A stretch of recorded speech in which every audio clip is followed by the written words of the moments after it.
is the place that feels like home to the player. In between every tactical mission, the player returns to XCOM HQ. This is the nerve center. This is where the player makes all of the strategic decisions of the game. We had this nice long period where we just discussed what do we want to do. And when we started talking about the base, we would always refer to it as the ant farm, I think, and Jake would talk about it in terms like, you want to be like a diorama. And so I was going more along the diorama path where we were trying to make it a little more horizontal, a little bit more like a level. And we explored a bunch of different options with that, and it never really worked. And then one day, my lead tech artist and my lead character artist came in and they said, what if we actually did make this an ant farm? Let's mock something up and show me what what you think we're talking about. And so they put something together pretty quickly. Jake and I walked in there and took a look at it, and as soon as we saw it, it was like, that's really cool. The idea was to take this base and make it feel like a living diorama where the player felt the soldiers that he interacted with had a home. On top of that, the player customizes the base. It's not a static experience. The player chooses how to excavate the earth beneath the base and add new facilities, and those facilities have big impacts on gameplay. Mission control is really important because that's where the geoscape is, and that's the heart and soul of the game. That image of Earth hanging as a jewel in the universe, it's very iconic because that's what the player's protecting. In a lot of ways, that's the character of XCOM. The entire base was sort of designed around the geoscape. So we started with the globe, and then from there, everything kind of smoked out. You start out with the hub, or the ant farm. It's a really cool base that the player has complete control over. You have these static rooms that you start with. We mentioned mission control.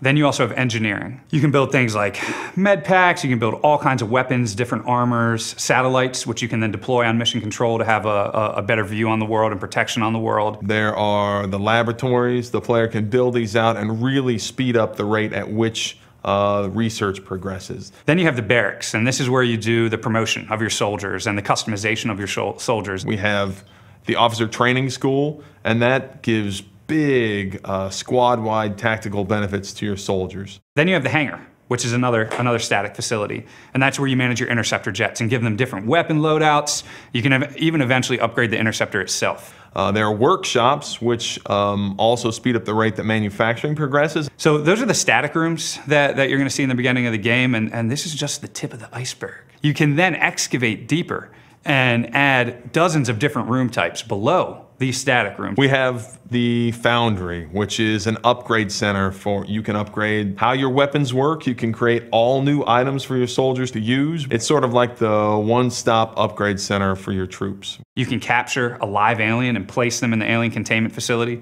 and see them sort of just pissed off in the containment facility. You can see a muton banging on the glass, or a sectoid trying to somehow mind merge his way out of the containment facility. All of these facilities have adjacency bonuses, as we call them.